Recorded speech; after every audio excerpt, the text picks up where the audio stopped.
سلام دوستان، امیدوارم که حالتون خوب باشه. به این ویدیو خوش اومدین. امروز اومدیم به قلب تهران و اینجا بازار بزرگ تهرانه.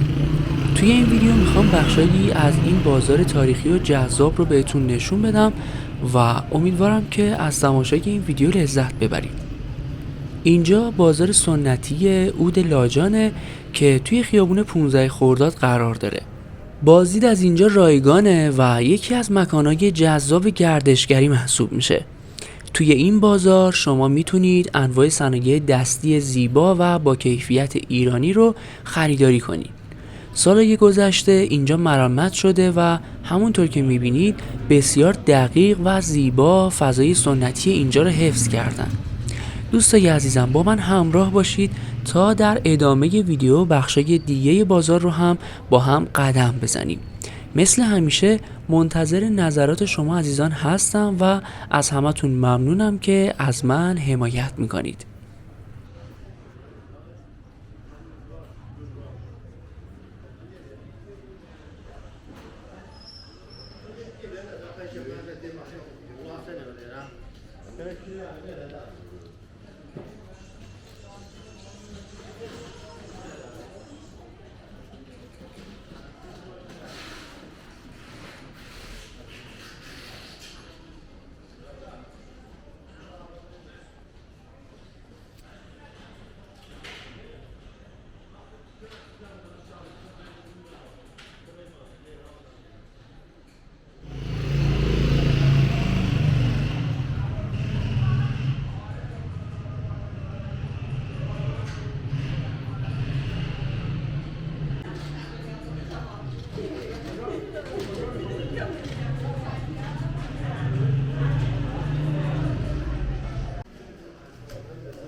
لگه شاین سلولی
این کیلویی روش داره.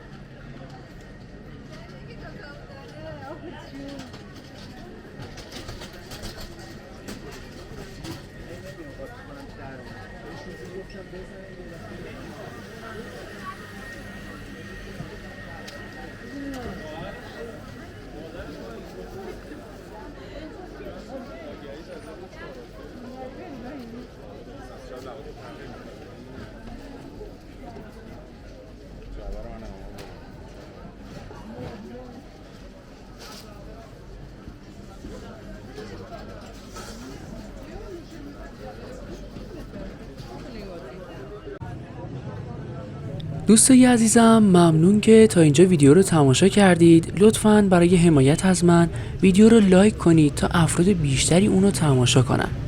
اگه هنوز عضو کانال نشدید لطفاً دکمه سابسکرایب رو لمس کنید تا روزهای آینده به جاهای بیشتری سفر کنیم و قدم بزنیم.